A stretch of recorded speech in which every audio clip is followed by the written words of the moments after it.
And I agree with Darren that he's made some very clear statements here this morning, and in talking with him recently, we felt together that it was important for me to come here and share with you the things that I actually see when I go out there. And I'll tell you what I'm seeing, putting it into the context of what we're about to talk about. I wanted to let you know that what I'm seeing out there is the following. As you know, and I've taught umpires for a long, long time, virtually my entire adult life I've spent teaching umpires, and one of the things that is constant is that when you first learn how to umpire, there are a lot of things that you're taught that later on have to be untaught. And one of those things is that, and everybody remembers this, I'm sure, when you first started umpiring, it was driven into you that it's so important to call strikes. Call strikes, right? We've all had that driven into us so hard for so long.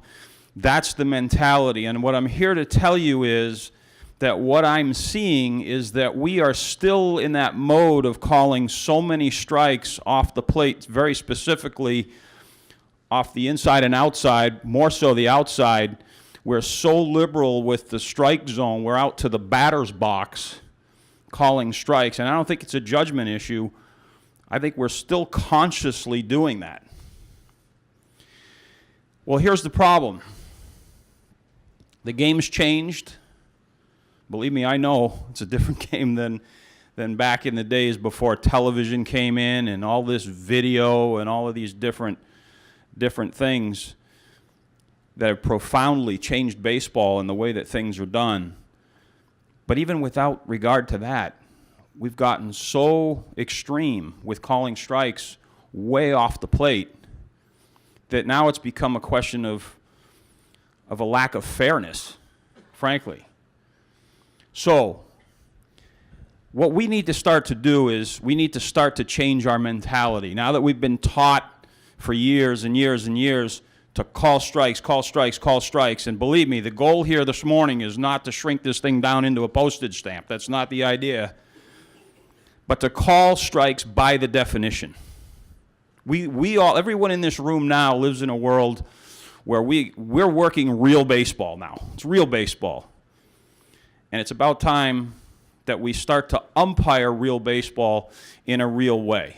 We need to call strikes by the definition. Okay? And Greg's going to talk very specifically about that this morning as part of the presentation. But I'm here to share, most of all, I wanted to be here this morning, and Darren expressed how important it was for me to share with you what I actually see when I'm out there. Okay, and it's real. Believe me when I tell you it's real. So that's something that needs to start to change. Please take it. We may not be talking about 100% of you here in the room, but we're talking about a pretty large percentage of guys here in the room that really need to work at this.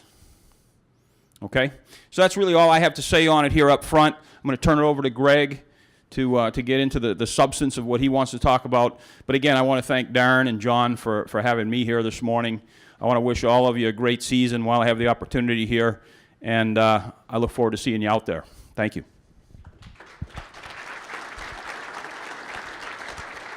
Thank you, Bill.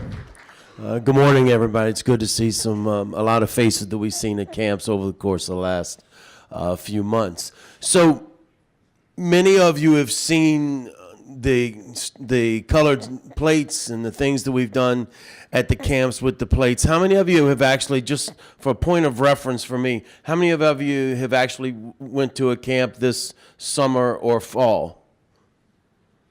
And how many of you actually worked with because I can't remember which one we started at, how many of you actually worked with the plates? Good. Eye-opening experience? So we have graphically here what we talked about. I'm not an absolute mathematician, but it looks to me like we have somewhere around 17, add some black, and 5.5 roughly.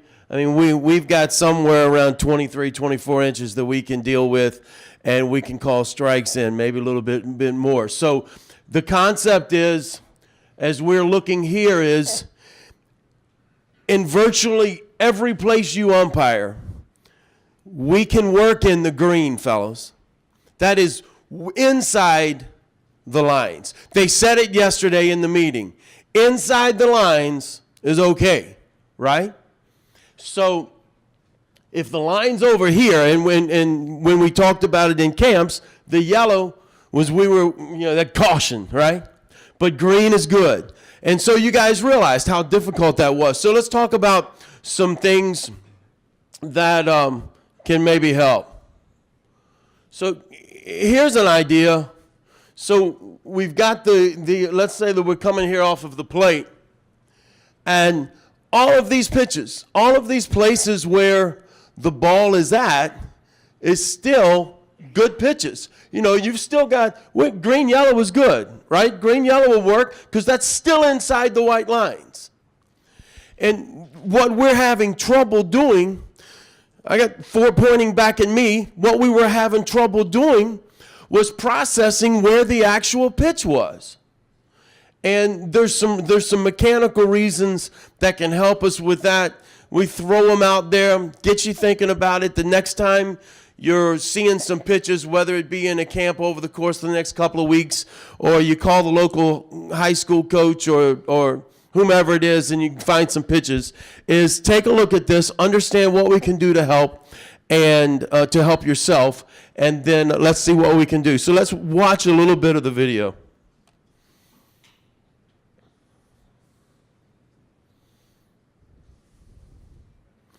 Will this start on its own, or?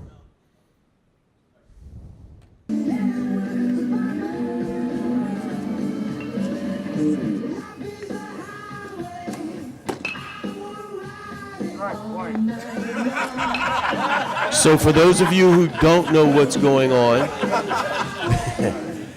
pitch is coming. We're overhead. We're just asking them. He just said strike white. So they're calling.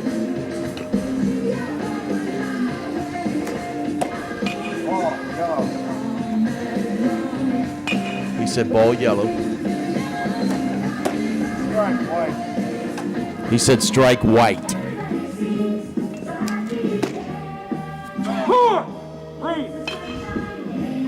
Green.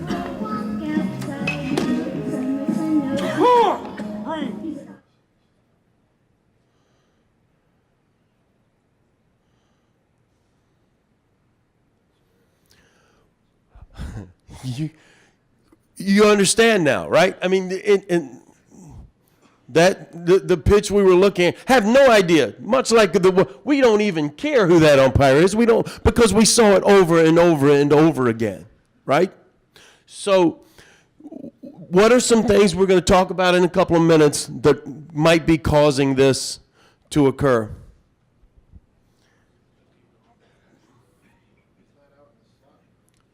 Yeah, well, exactly. While this is in a pause here, we can talk a little bit. So we've got plenty.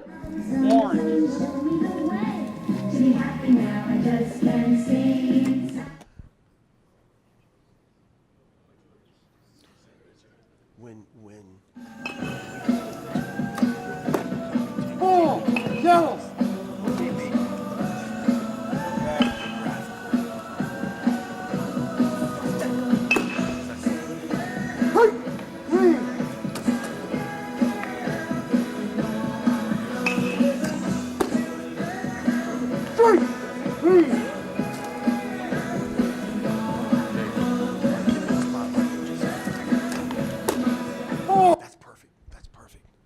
Okay, so let's talk a little bit about some specifics now.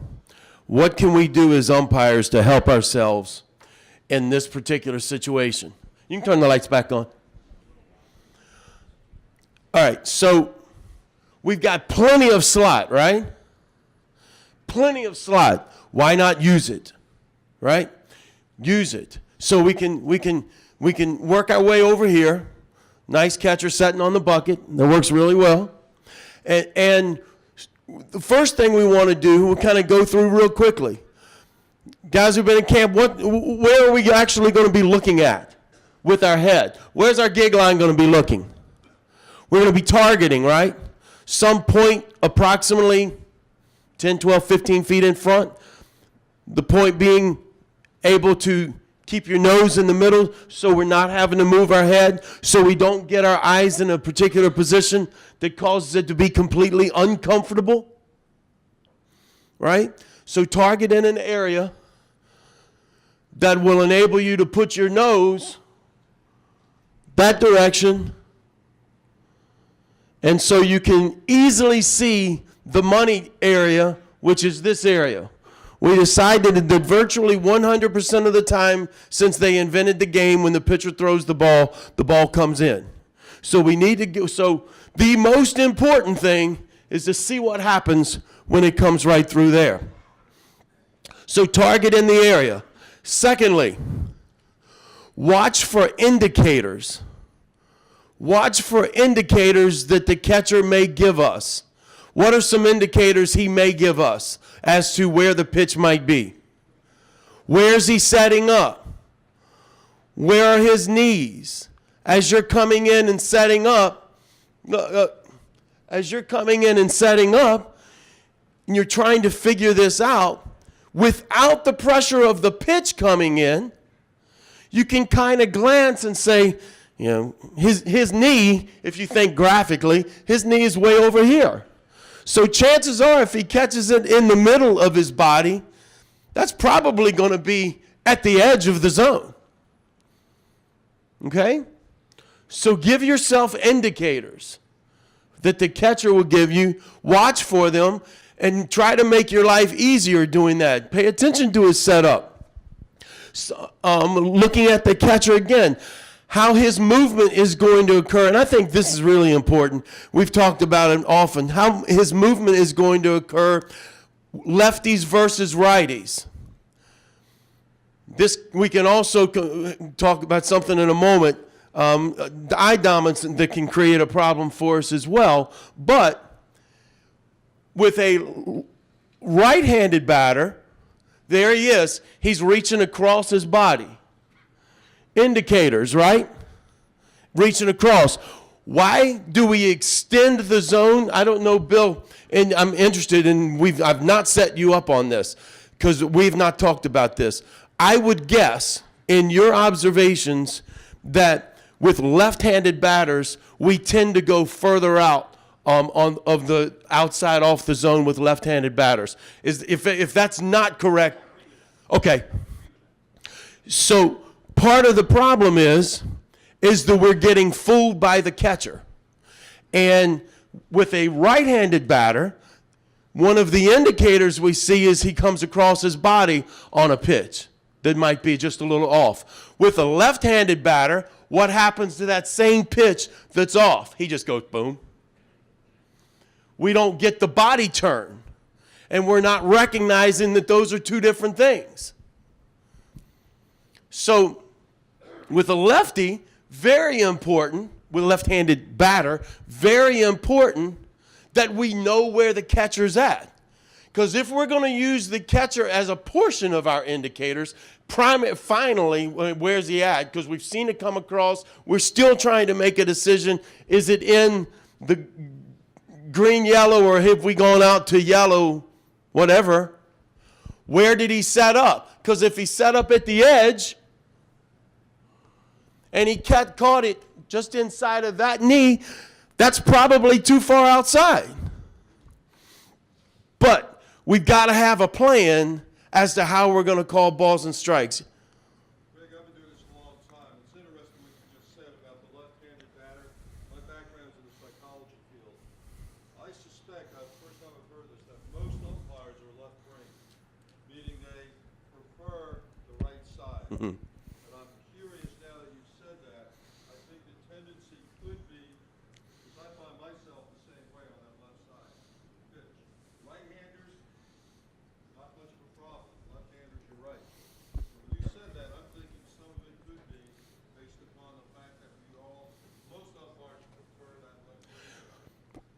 perfect scenario. Everybody do me a favor.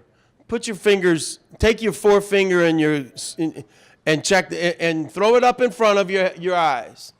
Look at one of the exit signs with both eyes. Center the exit sign inside the circle. One hand, look at one of the spot. Close one of your eyes. Now close the other eye and open the other one. Most of you, the dot moved with which eye? Why? What's that tell us? We are focusing with this eye, most of you. How does that create a problem? My friend said over there. Because we're looking here, our nose gets in our way. Or the batter gets in our way with our right eye that we're focusing on, right? If we dig ourselves in a hole and put our heads in the sand, we don't understand the issues and don't understand how to compensate. So use the other things. Use the catcher to help. Use where he's at to help. Crap. You go. There's a couple of things. I think that there may very well be some merit to what you're saying. I wouldn't even speak to that. The left brain, the right brain. I'm just happy I have a brain if I have one at all. But I will say this. I think more of it has to do with the optics of it, as to what Greg was pointing out. The way the ball is caught, I think, can play tricks on us as well. But one of the other points is, how many of you start to take some heat, whether it be from a pitcher, a pitching coach, or even a head coach, if you do start to call the strike zone a little more by its definition rather than being so liberal? Are you still taking some heat for that from time to time? Sure. And I think I think there's an evolution here. I think we're in a period in time right now where we're actually retraining them as well to get on board. You see, it's the inconsistency. College baseball is such a big monster. There's just so many umpires out there on a national scale that it's hard to get the consistency that you get, let's say, in a professional baseball world.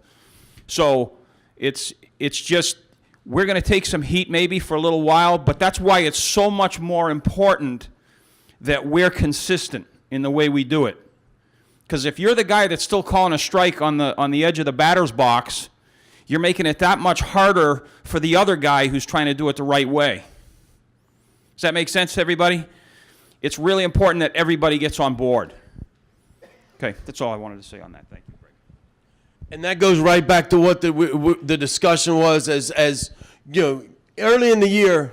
Don't put it off on the other guys. You guys take care of it right off the bat. Get those zones where they need to be, and I know the pitchers aren't ready, but they're also probably not going to try to go all game long. They're going to go for a few innings and move guys in and out. So just call it the way it's supposed to be. Last thing I've got for you: don't miss the opportunity to call strikes. What we saw a little bit in camp was guys just thought what we meant was don't call strikes. No. Don't turn into a postage stamp. Yes. And for Lord's sake, quit balling the pitch at the bottom of the knee just because he does that. Right? We're working the bottom of the knee now. We're working the hollow. And we've seen over and over and over again guys balling that pitch. And go ahead and work up. John wants us to be able to work up. So work up. If we take and we work up and we pit and we give them the knee pitch, that's the money pitch, guys. We've got to call that pitch a strike. Now, I'm telling you right now, you want to take heat? You bring it in and you quit calling whenever they hit their spots on the knee. Now you're going to take some heat. Partners, this doesn't happen overnight. If you get asked at the end of the game, and plate umpires, you should ask, how was my zone? Don't just go, you look good, man. Thanks a lot. I'll get my son to come out next time. He'll give me more information. Be willing to call that and be willing to say, There's a guy in here towards the middle of the season last year. I said, look, I want you to critique every single pitch. Every single pitch. And he did. And he verified what I already thought.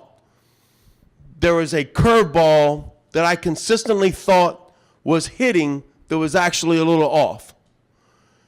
After that, I processed in my brain that pitch I cannot call a strike anymore. Guys, you got to be willing to give feedback, and you got to be willing to take feedback, and you got to be willing to make yourselves and your association better for 2017. You have anything? Yeah, just one other little extension to this conversation. Be a smart umpire. You know, Greg mentioned earlier about some of the indicators that you can look for. You know, it goes beyond just judging every pitch one at a time, and understand the situation you're in as well. You know, sometimes you get to that 3-0 count. Most people are expecting and looking for a strike in that instance. It's important that you understand what the situation is. You can probably get away with calling a strike on 3-0 that you couldn't get away with calling on 1-0. If the count is 0-2 and you call a strike that maybe you wouldn't have called if the count was, you know, if it was the first pitch to a hitter, or if it was 0-1, you know, so you got to be cognizant of what the situation is too. We always felt that if a pitcher went to 2-0, if a pitcher went to 2-0, that's my opportunity to really zero in on trying to pick up that strike on 2-0. See, on 3-0, they're all looking for it, and the first thing out of their mouth is it's not automatic, right? How many of you hear that phrase over the course of the season? It's not automatic. But on 2-0, you're not going to get that so much, and it's important that you understand if it's a 2-0 count, that's the pitch that you really want to be really focused on, looking for that strike that you can call. You know, the 2-0 pitch, because you're not going to get that flack there. Now all of a sudden you got a count that's 2-1, and it's much more workable from there, rather than on 3-0 where you call the 3-0 strike and you get that, hey, it's not automatic. Okay, but just understand the situation. Understand the situation you're in. Understand the scoreboard. Look for the indicators from your catcher. You know, think beyond the box. Think beyond just calling every pitch one at a time. Okay, so I just wanted to make those comments. Again, thank you. Are you all set? Okay.